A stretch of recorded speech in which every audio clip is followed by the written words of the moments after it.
Bonjour tout le monde, bienvenue au Dôme pour la deuxième journée organisée par Badgeons la Normandie dans le cadre de la semaine du badge. Je suis Pauline Ducoulombier et je travaille au Dôme. Bonjour, donc Juliette Kiburs, je travaille pour le labo CIBC, Laboratoire de recherche et développement dans l'accompagnement des transitions professionnelles et l'accompagnement des personnes sans emploi. Donc aujourd'hui, on va vous parler de l'accompagnement social et des Open Badges en revenant sur deux expérimentations qui sont des PIC, donc des plans d'investissement dans les compétences, 100% inclusion, la fabrique de la remobilisation. Donc moi, je vais vous parler de territoire partagé, qui est donc un programme mis en place par un consortium de 6 structures sur le territoire de Caen-la-Mer et la communauté de communes Vallée de l'Orne et de l'Odon, à destination des publics adultes, donc plus de 18 ans, éloignés de l'emploi ou en rejet de dispositifs de droit commun, et on leur propose des parcours de 15 mois maximum, au cours desquels on va les accompagner sur différents types d'activités, selon leurs projets, en fonction de leurs appétences, en fonction des compétences qu'ils veulent développer. Et on reconnaît tout ça par des Open Badges. Et c'est une partie de l'évaluation du programme, de voir les bonnes pratiques en matière d'utilisation des Open Badges. Donc moi, pour ma part, je m'occupe du projet activateur de potentiel donc, qui se déroule dans le centre-Manche, même plus largement dans le département de la Manche. Donc, où on teste l'utilisation des Open Badges auprès d'un public également éloigné de l'emploi, dans une perspective de gain de sentiment de contrôle et gain d'estime de soi, mais également avec l'objectif de faciliter l'entrée en emploi et en formation c'est pareil, en fait, les personnes vont participer à des situations apprenantes. Donc ça peut être plein de choses, un atelier au Fab Lab, un atelier sportif, un stage, du bénévolat, enfin plein de choses qui existaient déjà sur le territoire. Ce qui fait qu'on les appelle situations apprenantes, c'est qu'on est venu finalement identifier les compétences qui pouvaient y être développées et créer donc des Open Badges qui reconnaissent ces compétences-là.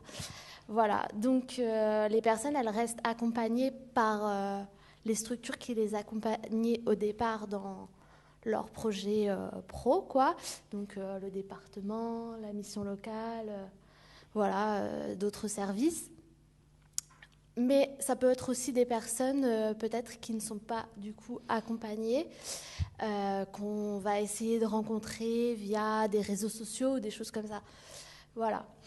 Et nous, on a une équipe d'une vingtaine de travailleurs sociaux qui ont été embauchés sur programme pour accompagner du coup les participants. Et on a les mêmes objectifs, de remobiliser soit vers un emploi, soit vers une formation.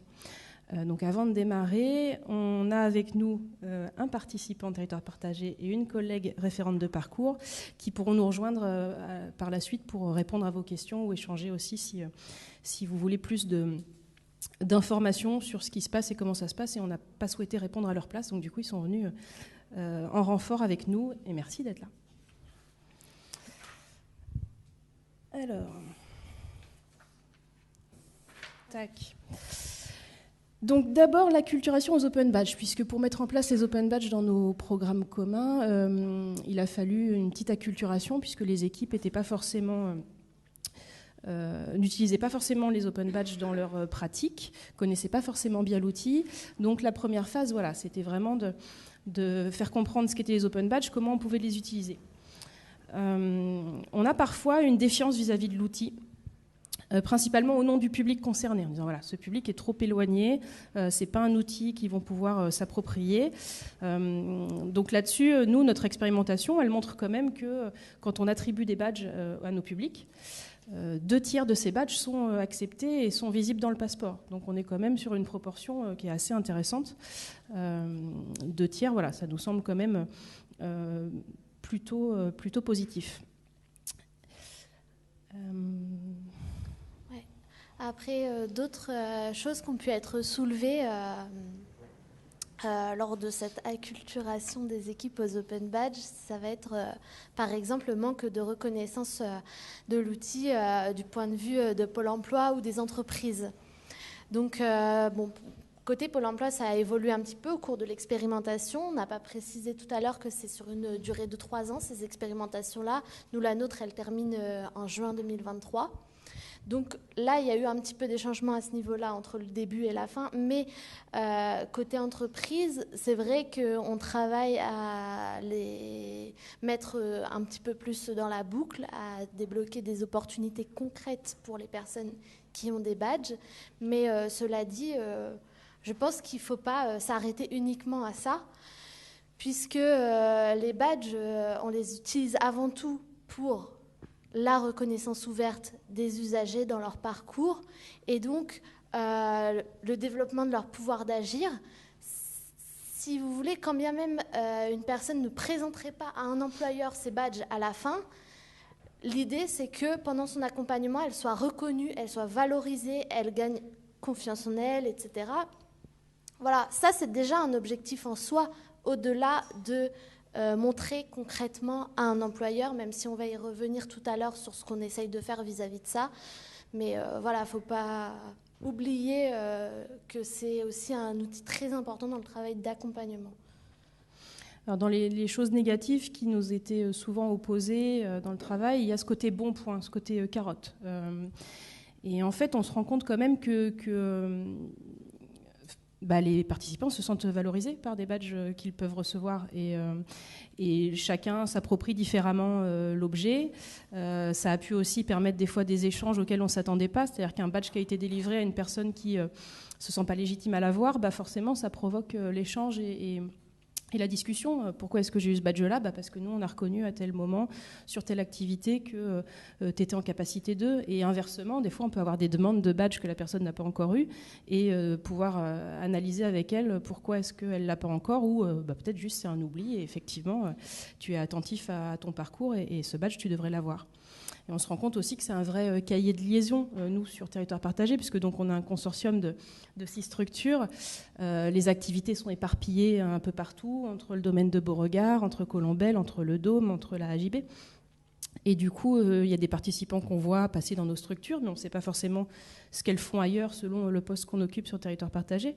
Donc le fait de les voir revenir avec leur passeport et de nous montrer ce qui a pu être fait et ce de quoi ils sont fiers, c'est assez intéressant. Encore une fois, ça provoque des échanges et puis un peu plus de liens entre les participants et l'équipe qui s'occupe du programme. Voilà. Et donc, on voulait revenir aussi sur un dernier point qui a pu être soulevé. C'est le manque de temps que peuvent avoir les travailleurs sociaux à consacrer à cet outil, etc. Donc, il y a eu 2 choses différentes de mise en place pour répondre à ce problème-là de chaque côté. Donc nous, ce qu'on a fait, c'est qu'on s'est appuyé en fait sur des professionnels qui existaient déjà aussi dans le territoire de la Manche, qui sont les conseillers numériques. Donc des personnes qui sont dédiées en fait à l'aide, toute démarche numérique en fait que peuvent avoir besoin de faire les habitants de la Manche. Voilà. Et donc on a formé ces conseillers numériques pour qu'en plus de je sais pas, une déclaration CAF ou les impôts, ils puissent accompagner les gens aussi à créer leur compte Open Badge Passport, à toutes les petites démarches qui vraiment sont techniques et que des personnes peuvent ne pas savoir faire de façon autonome. Pour la partie des conseillers en insertion, ils vont pouvoir se concentrer vraiment plus sur le côté, pédagogique, c'est-à-dire quelles compétences vous avez pu travailler, en quoi ça pourrait vous servir dans votre parcours professionnel, etc., mais en étant un peu déchargé de l'aspect technique, quoi. Ouais. Et nous, de notre côté, dans le programme, il y avait des ateliers numériques qui sont animés par Valérie notamment. Et du coup, on a fait des sessions spécifiques Open Badge. Il y en avait une ce matin. Nabil participait et Valérie animait. Donc voilà, on s'est appuyé sur un format qui était de l'accompagnement au numérique pour thématiser et accueillir les personnes en demande ou en besoin pour la création de passeport, pour organiser son passeport, voir où on en est sur une minimap, tout ça. On pourra y revenir tout à l'heure si vous voulez nous expliquer. Donc en gros, pour nous, le badge ne doit pas être un blocage au niveau du numérique, mais plutôt un support pour acculturer au numérique, que ce soit pour les badges, mais de manière générale pour toutes les démarches, puisqu'on est quand même dans une société tout numérique, donc cet accompagnement sur quelle que soit la démarche, elle doit exister. Donc c'est pour ça que voilà, nous on a mis en lumière d'un côté ce qui était déjà en place sur le territoire et nous ce qui a été mis en place dans notre programme. Et puis une dernière chose, c'est vrai que dans les manipulations, il y a pas mal d'allers-retours entre la création d'un passeport, entre accepter un badge ou le refuser, entre faire une demande de badge, accepter, enfin voilà. Il peut y avoir beaucoup d'allers-retours et nous c'est vrai qu'on a tendance à envoyer le badge non seulement pour acculturer, se dire ça existe, et quand on reçoit son premier badge, c'est déjà une première étape pour créer le passeport. Donc des fois on gagne quelques étapes à ce niveau-là. Donc j'ai tendance à dire qu'il ne faut pas trop s'inquiéter de savoir comment ça va se passer au bout, mais se lancer sur délivrer un badge et puis accompagner après sur la création de passeport. Voilà. Il y a aussi une façon de faire qu'on a testée dans la Manche qui peut permettre d'acculturer pas mal de personnes en même temps à cet outil-là. C'est la co-construction. Donc nous, pour chaque situation apprenante, les usagers et les personnes qui encadrent cette situation apprenante vont se mettre avec nous autour de la table pour réfléchir au badge qui va être délivré, aux critères, etc. Et donc ça permet à la fois de mieux comprendre l'outil parce qu'on met les mains dedans, quoi, on le crée. Et puis pour les futurs participants qui vont recevoir ces badges-là, ça permet que les critères soient vraiment adaptés puisqu'il y a des participants qui ont participé à construire ce badge-là. Donc ça leur correspond vraiment. Ce n'est pas seulement des encadrants qui vont décider des critères qu'il faut mettre à l'intérieur. Donc maintenant, la place des badges dans nos programmes. Donc là, vous avez ici la matrice sur laquelle le Dôme, Casus Belli et le CIBC ont travaillé pendant plusieurs années, qui normalement couvre à peu près tous les usages qu'on a pu identifier jusqu'à présent. Elle a été travaillée en plusieurs étapes et à chaque fois enrichie. Donc du coup, nous, c'est souvent la base depuis laquelle on part. Donc sur territoire partagé, moi voilà, je l'ai épuré, j'en ai enlevé certains et on est parti sur d'un côté des badges de compétences avec les compétences clés et des micro-compétences qui amènent à ces compétences clés. D'un autre, on a choisi de badger les projets, donc les projets transversaux du programme, sur 3 niveaux. On s'est dit qu'il y avait un premier niveau qui est le J'ai découvert, qui permet à tout le monde qui à un moment est venu sur le projet, qui sait de quoi on parle, de valoriser le fait qu'il est venu s'intéresser et puis qu'il s'est au moins informé. Donc il a le badge J'ai découvert. Le deuxième niveau, c'est J'ai contribué. Donc toute personne qui est venue à un moment ou à un autre à la fabrication d'un four solaire ou à la fresque murale, qui soit venu peindre, qui soit venu couper du bois ou qui soit venu juste soutenir le projet d'une manière ou d'une autre, il aura le badge J'ai contribué.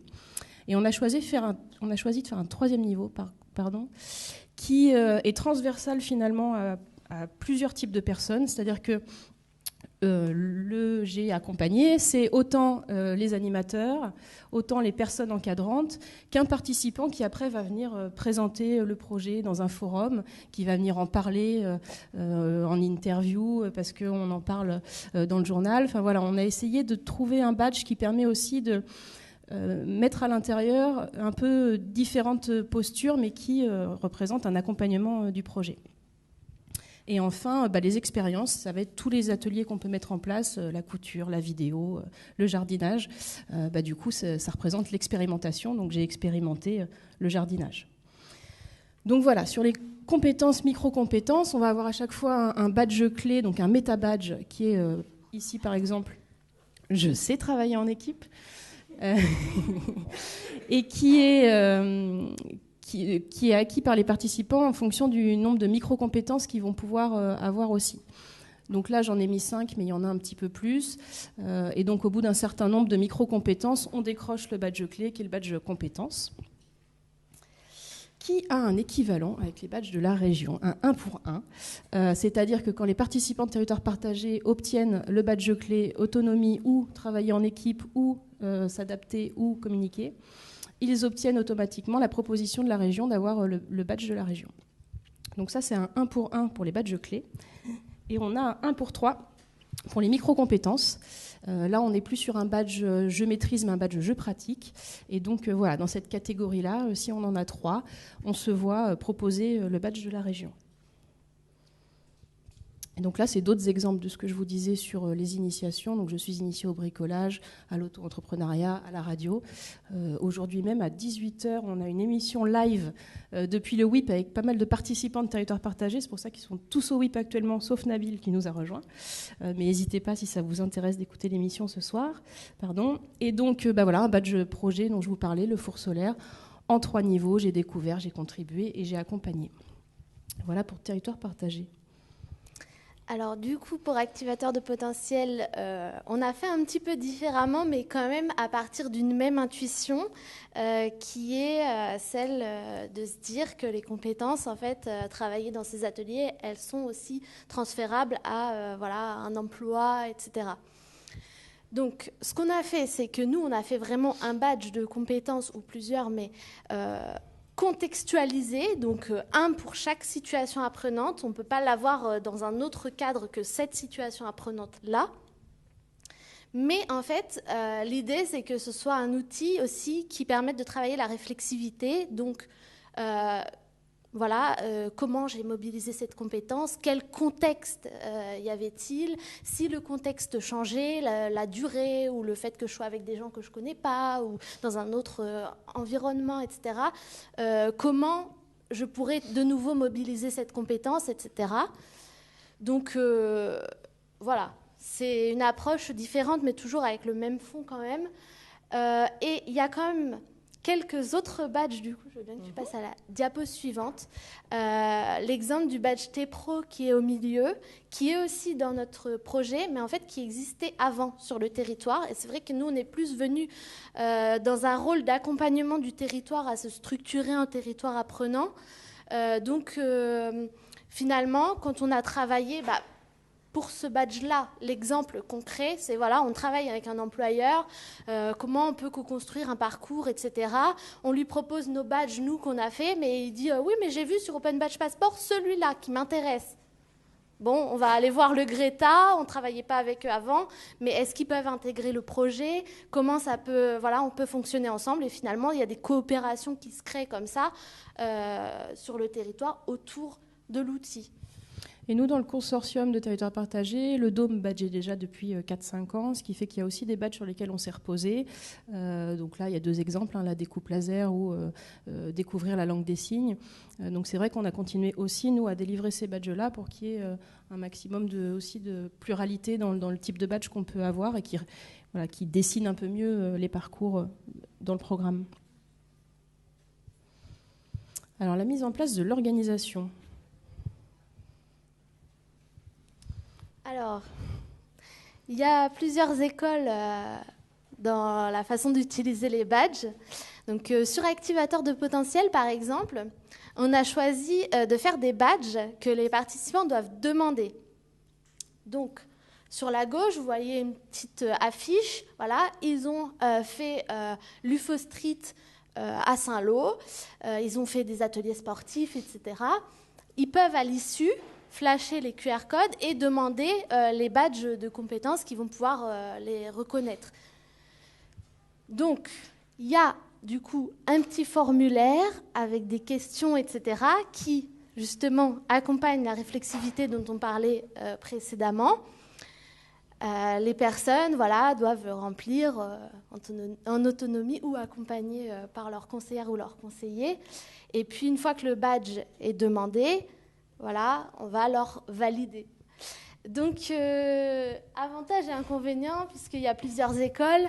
L'avantage, vraiment, c'est le côté proactivité, parce que la personne, elle est vraiment dans une démarche, il faut qu'elle fournisse quand même un effort de réflexivité, etc., qu'elle aille le chercher, son badge, donc ça, pour ce côté-là, c'est bien.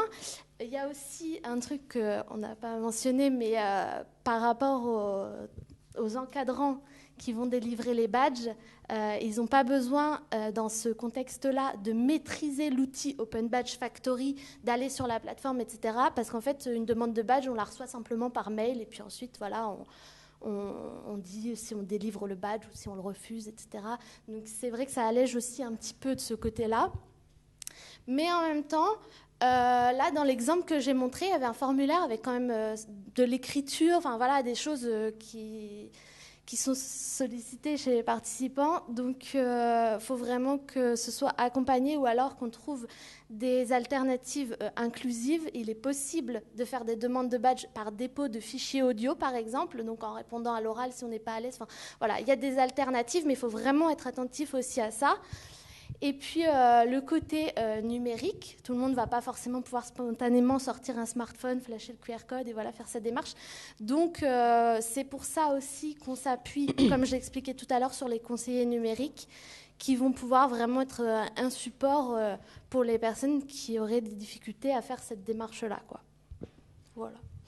Et ben nous, on a choisi une autre école, du coup, de délivrer les badges directement. Donc aussi parce que, alors au Dôme, on fait comme ils font sur le programme de Juliette, on propose de demander les badges. Donc à chaque fois qu'on participe à un atelier, on peut demander les badges. Là, sur Territoire partagé, on a fait le choix de délivrer. Alors pour ce que je vous expliquais tout à l'heure, c'est que déjà ça enlève une étape qui est un aller-retour de mail, de dire je veux bien le badge, ok, vous pouvez le demander, je demande le badge, ok, je l'accepte.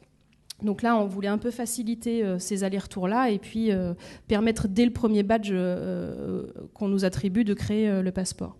Du coup, ça a nécessité de définir qui peut badger dans le programme. Est-ce que certains travailleurs sociaux, est-ce que certaines fonctions badge ou pas toutes. Donc nous, on a choisi que toute personne qui était face publique pouvait badger, pouvait reconnaître en fonction de ce qu'elle observait, en fonction des échanges qu'elle pouvait avoir avec les participants. Et il a fallu définir quand est-ce qu'on badge.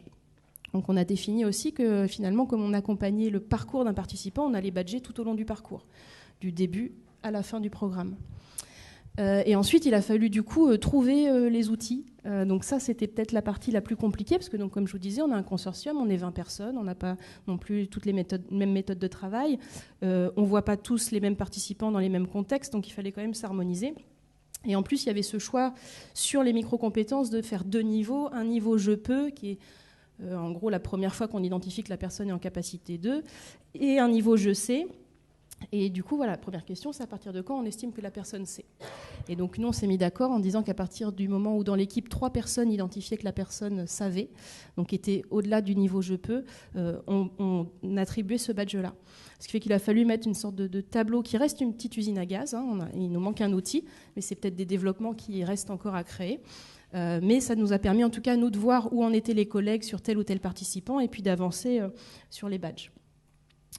Du coup, avantages et inconvénients, c'est ce que je vous disais tout à l'heure, ça provoque la discussion. C'est-à-dire qu'en délivrant des badges, soit la personne s'y attendait et voilà, on se retrouve, on est d'accord sur où en est la personne, soit ça lui pose question d'avoir un badge auquel elle ne pense pas avoir le droit ou de ne pas avoir un badge auquel elle s'attendait. Donc forcément, soit avec son référent tête-à-tête, on en discute, soit dans une activité de groupe, on fait le point à la fin de l'atelier en disant voilà ce qu'on a vu aujourd'hui, qui pense qu'il a été en capacité d'eux, et puis voilà, ça peut être fait collectivement ou individuellement. Donc ça, on a trouvé ça assez intéressant. Comme je vous disais, les outils de suivi, c'est ce qui manque clairement là quand on expérimente en plus avec cette taille de consortium, cette équipe sur ce projet. Les outils qu'on utilisait jusqu'à présent de Factory ou que ce soit les Minimaps, tout ça, clairement il y a une limite. Là, il nous manque des choses et je pense qu'il y a des outils à imaginer, à créer. Et ça, on saura tout à fait vous faire un cahier des charges si vous avez envie de vous lancer dans le développement d'un outil. On répondra avec plaisir à vos questions. Et là, j'ai rajouté, moi justement, la proactivité qu'on n'a pas, nous, tenté, contrairement au programme de Juliette. Finalement, on l'aperçoit, puisque donc, les participants qui viennent sur les activités du Dôme, et Nabil en fait partie, sont en capacité de demander les badges, c'est-à-dire que là, sur ces activités-là, on ne les délivre pas, et on voit des demandes arriver. Donc il n'y a finalement pas de souci, ou en tout cas pas pour tous les publics. Donc ça, c'est plutôt positif de voir que les 2 méthodes finalement sont plus ou moins adaptées à nos programmes. On est bon. Alors qu'est-ce qu'on expérimente finalement sur ce programme ? Alors, dans la Manche, du coup, on a développé une application qui recense toutes les situations apprenantes. Donc, là, vous avez l'exemple de l'onglet où c'est un peu en forme de liste. Il y a aussi un onglet où c'est plutôt une carte qui va permettre de voir qu'est-ce qu'il y a autour de chez moi que je peux faire. Donc, en fait, cet outil-là, il est assez intéressant parce qu'il peut y avoir vraiment des approches multiples et variées qui correspondent à plein de situations de publics différents. Par exemple, déjà, la personne peut l'utiliser toute seule chez elle sur son smartphone, ou alors en rendez-vous avec son conseiller, sa conseillère, en regardant ensemble et en accompagnant un peu la stratégie. Ensuite, la personne, elle peut choisir quelque chose qui l'intéresse parce que ça correspond à ses centres d'intérêt. J'en sais rien, elle tape dans la barre de recherche musique et elle voit qu'est-ce qu'il y a comme situation apprenante sur le territoire qui correspond à ça. Voilà, elle fait quelque chose qui lui plaît, puis finalement, les compétences qui seront reconnues, tant mieux, elle découvrira quelles compétences elle a. Ou alors, la personne a un projet et se dit, quelles compétences j'aurais besoin de faire reconnaître pour pouvoir avancer dans mon projet d'entrée en emploi ou d'entrée en formation. Et du coup, je vais choisir, par exemple, la situation apprenante tri des denrées alimentaires parce que je sais, quand je clique dessus, je vois les badges, je sais qu'on peut me reconnaître la capacité d'organisation, la capacité de travailler de façon sécurisée dans un entrepôt, etc. Et du coup, c'est ça dont j'ai besoin pour appuyer mon projet. Voilà, il peut y avoir différentes façons en fait de l'utiliser. Donc voilà, ça c'est une première expérimentation. Nous, de notre côté, on essaie d'utiliser beaucoup les mini-maps pour différentes fonctions. Donner à voir les activités. Donc là, ça va être plutôt la mini-map qui est en bas à droite, qu'on thématise un petit peu, de manière à ce qu'on puisse avoir une sorte de catalogue de ce qui peut être proposé sur le programme, et puis éventuellement afficher des objectifs et avoir une évolution, puisque ces mini-maps permettent d'avoir un taux d'évolution. Donc là, sur les compétences en haut à gauche, on voit que la première personne, elle est à 80% de sa mini-map, donc on peut suivre aussi l'évolution qu'on a soit sur les compétences, soit sur les activités. Et donc voilà, c'est un outil qui permet d'afficher pas mal de choses, de présenter ce que le participant peut explorer, c'est-à-dire que s'il est dans une thématique, dans une branche, qu'il a déjà validé une station, il peut voir ce qu'il lui reste à parcourir. Ça peut l'inciter à prolonger l'expérience. Il peut identifier sur les compétences qui lui restent à travailler, où est-ce qu'il en est là-dessus, ce qui est aussi pour les encadrants et les référents un support qui permet aussi de voir où on en est et ce qu'on peut travailler avec le participant. Et puis voilà, cette espèce de bilan avec le taux d'accomplissement, même si ça reste quelque chose qu'il faut encore aussi améliorer sur l'outil, mais ça donne à voir quand même une progression. Et ça peut être un outil support. Nous, l'autre chose qu'on commence à travailler, et Valérie pourra répondre là-dessus si vous avez des questions après, c'est le CV thématique, c'est-à-dire du coup identifier en fonction de quelque chose en particulier. Là, on a un exemple de préparateur de commandes, d'identifier les badges qui correspondent à ce type de métier.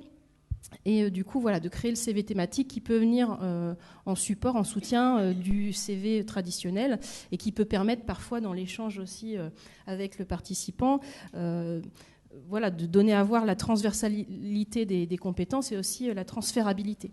Se rendre compte qu'une même compétence, selon un domaine, on va la retrouver. Donc du coup, ça c'est un outil qu'on commence un petit peu aussi à travailler. Ensuite... Du coup, là on a plus parlé d'outils, mais sinon en termes, je dirais, d'usage, ce qu'on a pu, en échangeant toutes les deux, dégager en fait des deux projets, c'est qu'il est vraiment très, on va dire, important de penser l'approche du badge dans vraiment son intégration à un processus pédagogique.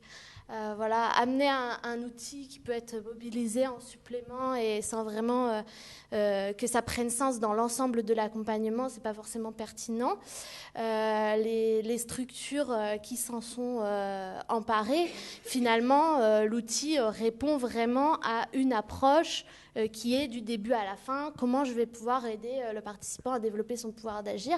On a même l'exemple d'une structure, en fait, une ETTI, qui a sollicité sollicité la mise en place des badges. Et en fait, en interne, ils avaient déjà des livrets de compétences papier qui étaient travaillés tout au long en fait, du contrat avec les personnes et que les personnes recevaient à la fin. Elles partaient avec leur livret, qui n'est pas partageable numériquement, qui n'a pas la possibilité d'être enrichi comme les badges l'ont par la suite avec les autres expériences, etc., qui n'a pas la possibilité de recevoir des endossements ou des témoignages de personnes. Du coup, finalement, il faut vraiment que l'outil vienne répondre à un besoin dans le processus pédagogique qui est tourné comme cela. C'est vrai que dans les expérimentations qu'on mène, finalement, on n'invente pas grand-chose. En fait, on va traduire déjà des pratiques. Donc, effectivement, un processus pédagogique, normalement, il y en a un. Des objectifs pédagogiques, normalement, il y en a. Donc, en fait, on va juste les traduire en badge. Définir quand et comment on reconnaît les compétences, normalement c'est pareil, on doit savoir à quel moment on fait un bilan de quelque chose, sur quoi on se base pour reconnaître une compétence.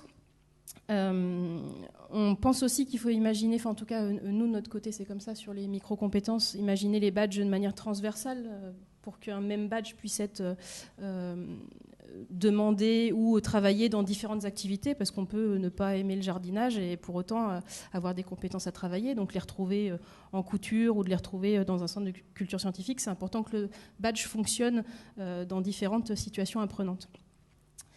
Et enfin, le relier aux situations apprenantes, c'est un petit peu ce que montrait Juliette sur son application, c'est donner à voir dans quelles circonstances on travaille telle ou telle compétence, quelle thématique se retrouve dans telle ou telle situation.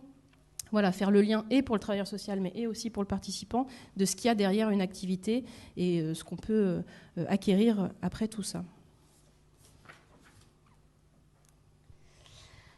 Bon voilà, donc comme on l'a dit tout à l'heure, les expérimentations, elles sont sur leur dernière phase, mais il nous reste encore un peu de travail quand même.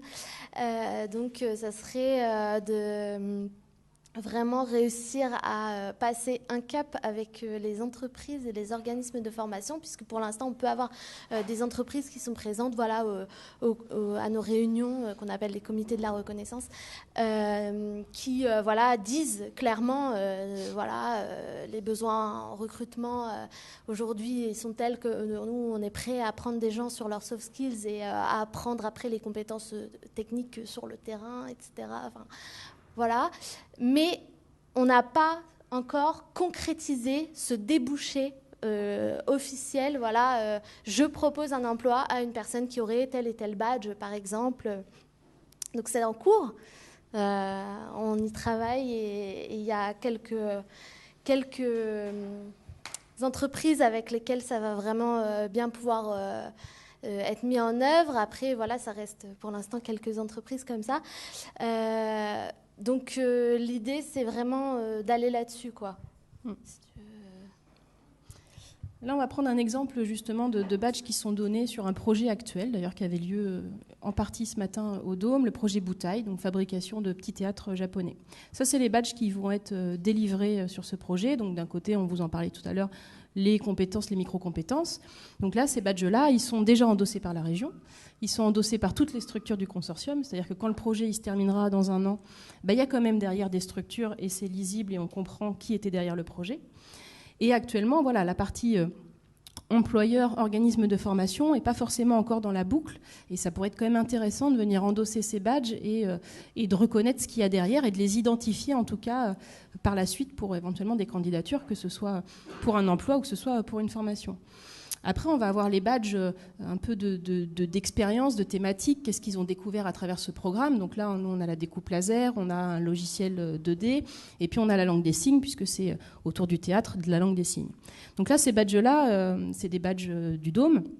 Donc la structure d'accueil, forcément le Dôme en est propriétaire, donc l'endosse par définition. Et puis on a des partenaires qui peuvent aussi endosser ces badges-là en fonction des gens avec qui on a travaillé, qui se sont reconnus dans ces badges. Donc là on peut avoir aussi, nous, des collègues de Nantes comme Ping qui ont endossé ces badges-là. Donc c'est pareil, donner des badges qui fonctionnent déjà dans une structure, ça a un peu plus de poids. C'est-à-dire que Le badge découpe laser, on l'a donné aujourd'hui à des participants de territoire partagé, mais on a des élèves ingénieurs qui l'ont eu il y a 5 ans, on aura peut-être une retraitée qui l'aura demain dans un atelier. C'est vraiment transversal à tous les publics qui font des activités au Dôme. Donc il n'y a pas de différence entre les publics derrière ces badges-là. Et puis donc, le badge projet, là il est propre au projet de territoire partagé, il n'y a que les participants qui l'auront.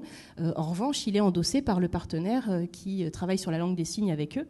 Donc du coup, d'un côté, ce badge, il vient de territoire partagé, il est endossé par les structures de territoire partagé et par les partenaires qui sont intervenus à un moment ou à un autre sur le projet.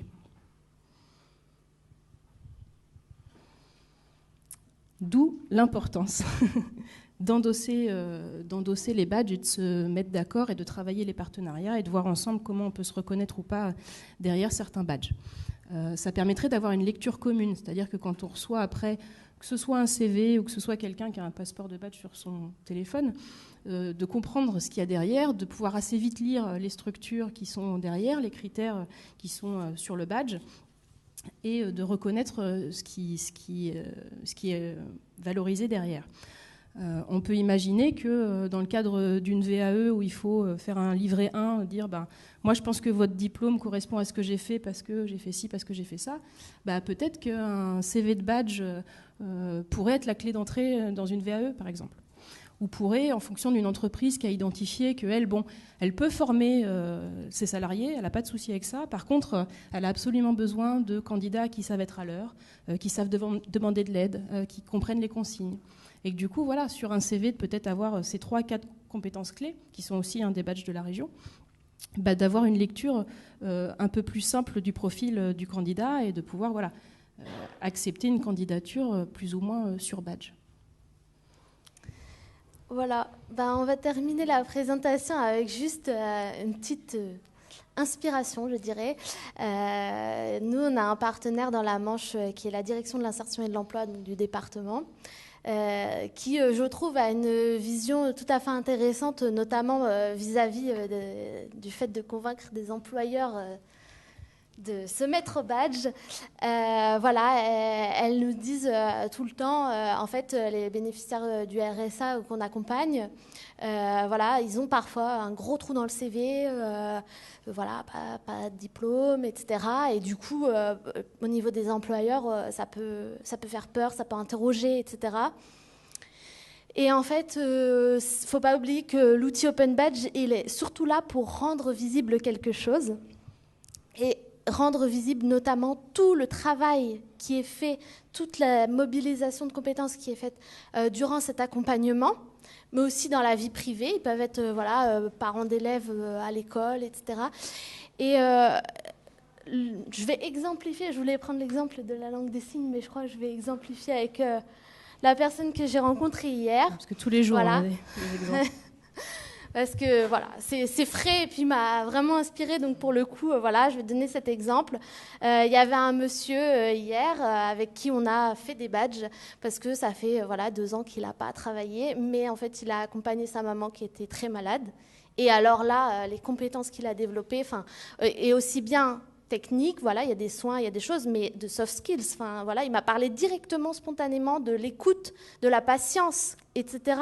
Et du coup, c'est rendre visible tout ça pour montrer qu'en fait, il faut y aller, quoi. Donnez-lui sa chance parce que vraiment, cette personne, elle a des choses formidables à apporter dans un contexte de travail, quoi.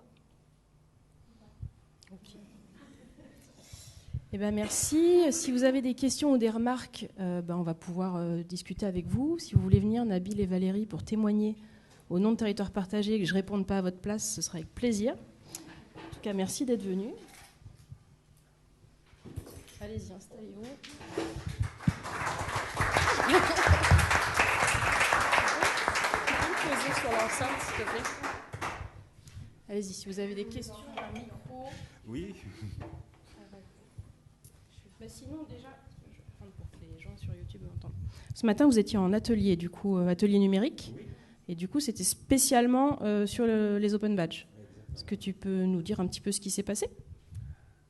En fait, j'ai participé aujourd'hui à un atelier avec Valérie qui m'a présenté les Open Badges à travers leur site officiel.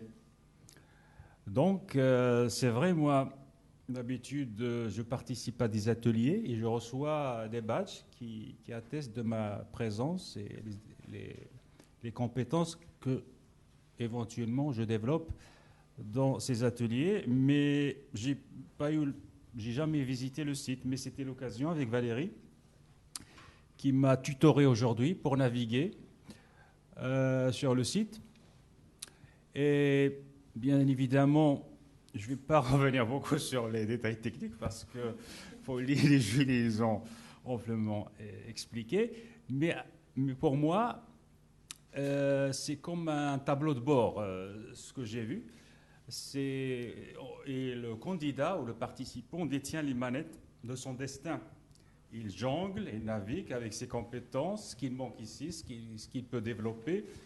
Un petit peu de connaissance à manipuler la souris et les rubriques, et ça va, ça peut marcher.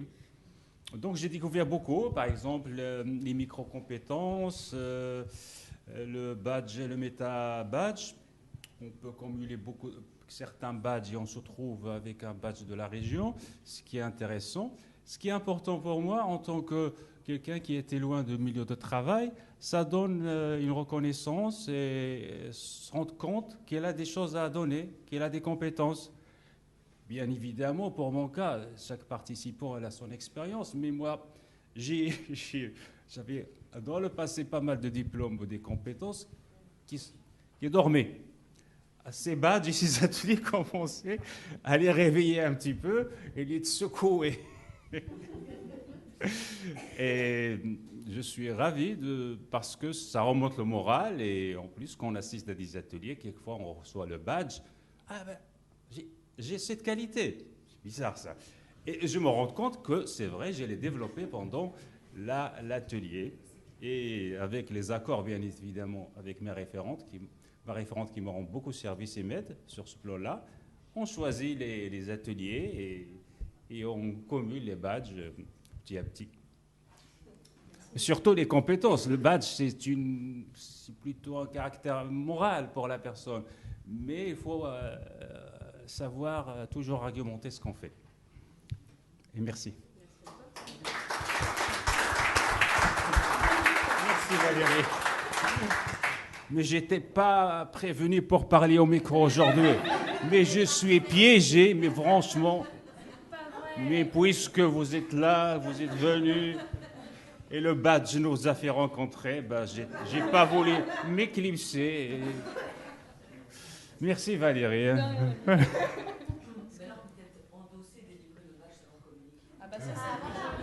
Oui, j'ai s'intégré, voilà, ce machin de... Je pense qu'effectivement... je vais prendre pour YouTube, là. Pardon, excusez-moi. En préparation, on a eu aussi une journaliste qui est venue pour un article de Ouest France. Là, c'est un autre participant, Antoine, qui a participé, enfin, qui a fait cette interview. Et oui, à l'issue, il a reçu les badges correspondants. Et ça a déclenché le badge communiqué de la région. Ouais. Donc, à mon avis, ça va t'arriver, ça. Oui. Mon avis, ce soir ou demain... Je suis étoilé maintenant. Je suis content.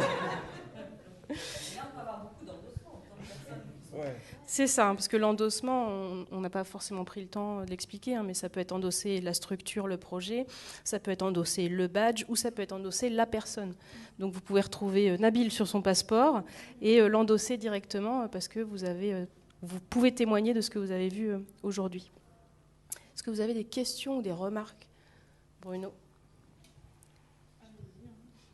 Il y a Bruno. Merci. J'avais une question pour Nabil, c'est de savoir, oui, du coup, vous y êtes là. Avec plaisir.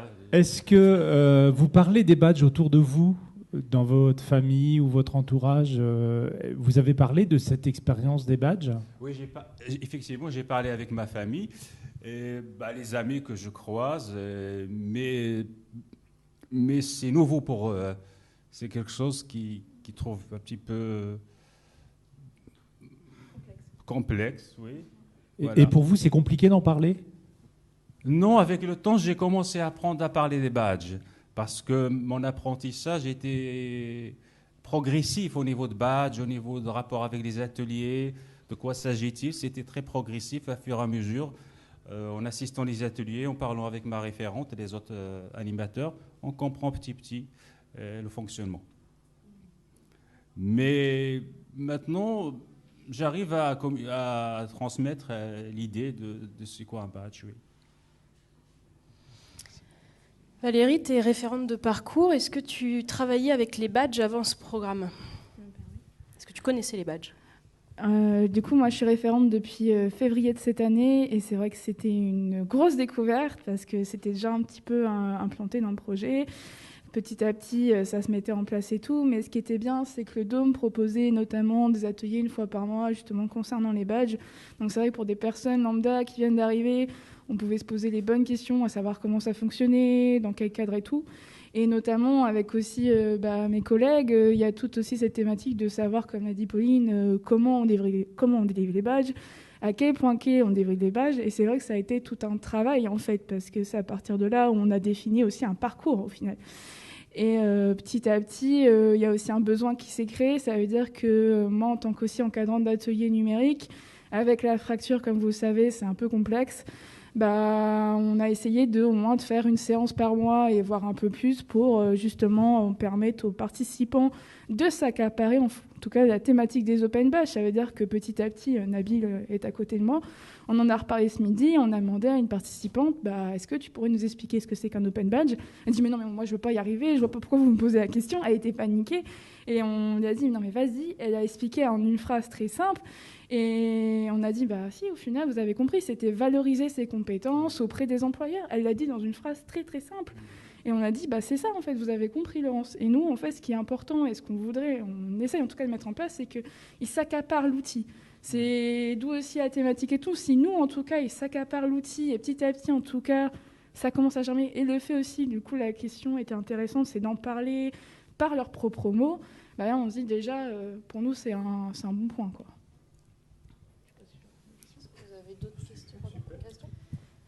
Question, remarque. Merci beaucoup pour cette présentation. Ce qu'on voit bien, c'est cette possibilité qui est offerte grâce au badge de pouvoir valoriser des micro-compétences, des choses qu'on n'a pas forcément conscience de savoir, vous le dites hyper bien, et qui participent de la reprise de confiance. On a beaucoup de projets 100% inclusion d'ailleurs qui s'appuient sur cette dimension de badge.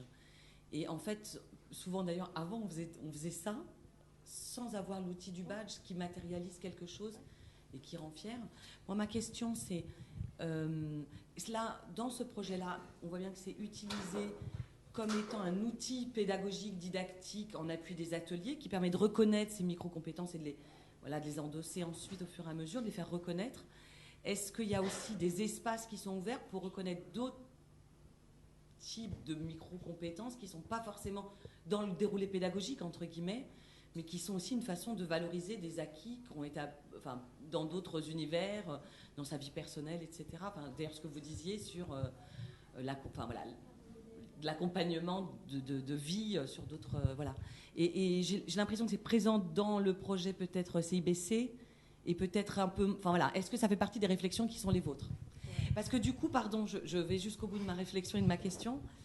On doit faire exister ces badges.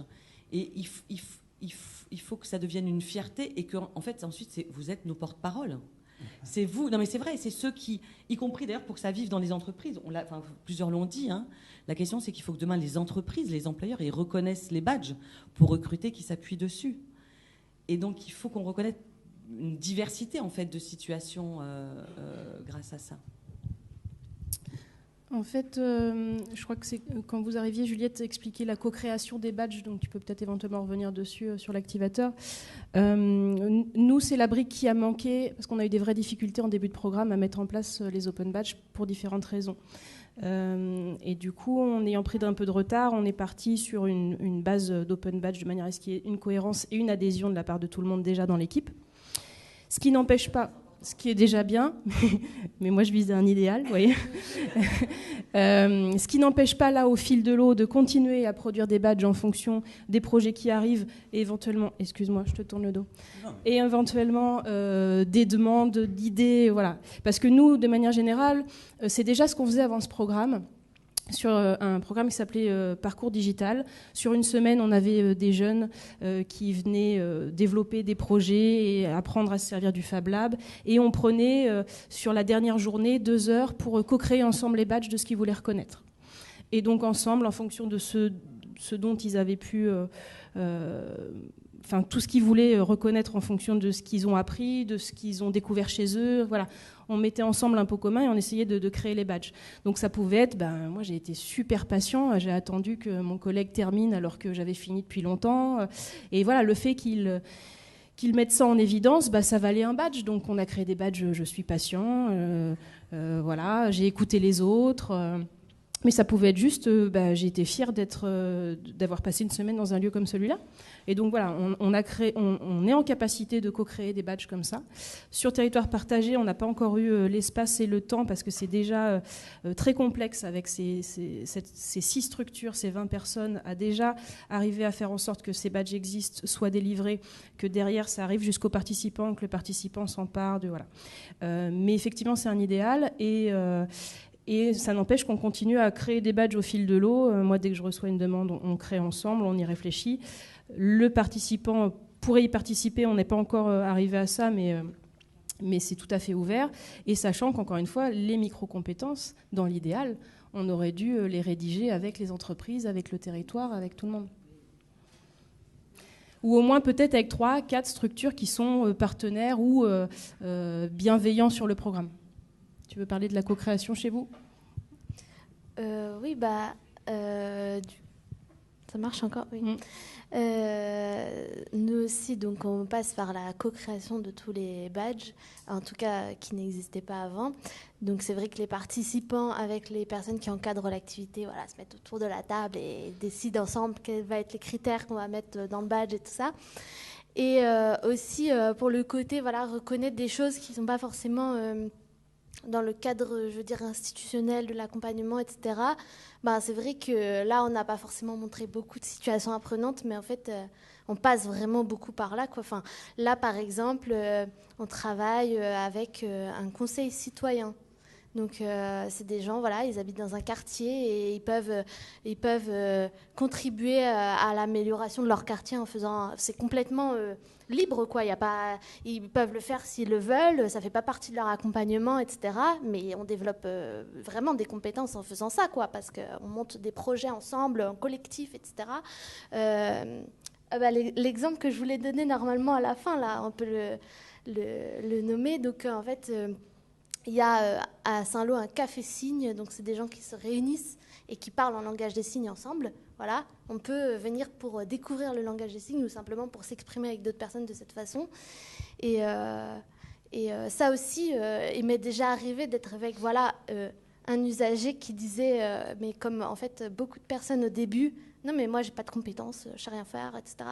Et en fait après, donc il voit dans les situations prenantes qu'il y a ça, le café-signe là. Ah, mais c'est trop bien, je pourrais y aller parce que moi, dans ma famille d'accueil, quand j'étais petit, il y avait un malentendant, on m'a appris à parler en langage des signes, etc. Voilà, en fait, oui, tu sais faire des choses et ça fait partie des situations qui n'auraient pas forcément été sollicitées dans le cadre d'un accompagnement ou mis en avant dans le cadre d'une recherche d'emploi. Mais en fait, c'est vraiment quelque chose qui n'est pas donné à tout le monde d'ailleurs. Donc voilà. Je ne sais pas si ça répond bien à la question. Ouais, Mathieu, tu penses à allumer le micro ?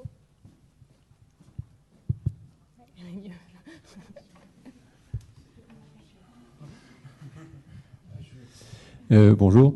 J'ai été très intrigué, bien qu'étant voisin de Juliette, par le fait de mobiliser les conseillers numériques France Service, ou en tout cas les conseillers numériques, dans la perspective de s'appuyer sur un territoire et dans toutes ses forces pour acculturer les publics reçus à l'action des badges. Mais vu le nombre de conseillers numériques France Service qu'il y a sur un territoire, je me suis demandé comment vous aviez procédé. Voilà. Et est-ce que ça pouvait faire tache d'huile, puisque c'est une compétence reconnue qui fait partie d'un diplôme, un bloc de compétences, etc. Donc, est-ce qu'on ne pourrait pas introduire dans ce bloc de compétences la maîtrise des badges pour les formations à venir, conseillers numériques France Service ? pourquoi pas. Alors là, ça dépasse vraiment ce à quoi je suis capable de répondre. Mais en tout cas, comment on s'y est pris? Donc clairement, dans le département de la Manche, il y a déjà 9 conseillers numériques qui sont embauchés par le département. Donc étant donné que nous travaillons avec la direction de l'insertion et de l'emploi, ils ont vraiment œuvré pour que ça soit facilité pour nous de former déjà les conseillers numériques embauchés par le département.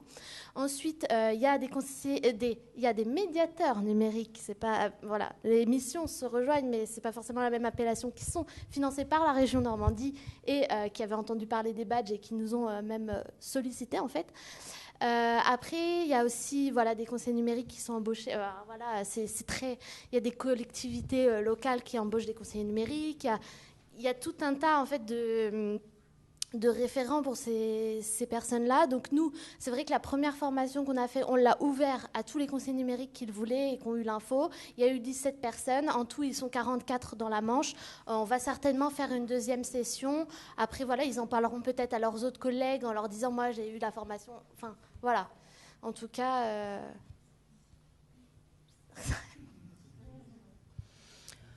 On va devoir... C'est une toute petite dernière question de ma part. Le badge a aussi une fonction de micro-portfolio. On peut documenter son badge. Est-ce que vous avez expérimenté ça dans vos 2 projets? Alors nous, on n'en est pas là. Et c'est vrai que par rapport à la co-construction, ce que je pouvais rajouter, c'est que donc, avec le formulaire chez l'activateur, ça permet aussi que le participant puisse mettre sa propre donnée. Et nous, ce qu'on propose aux référents de parcours, c'est dans les critères additifs aussi, éventuellement, de remplir avec le participant certaines choses. Mais sur la partie portfolio dont tu parles, non, on n'en est pas encore à cet usage, qui est peut-être aussi encore assez méconnu, et ça vaudrait peut-être le coup aussi, nous, de retravailler cette partie-là. On va s'arrêter parce qu'il faut qu'on laisse la place à notre collègue Muriel et qu'on lui donne 2-3 minutes quand même pour s'installer tranquillement. Merci beaucoup.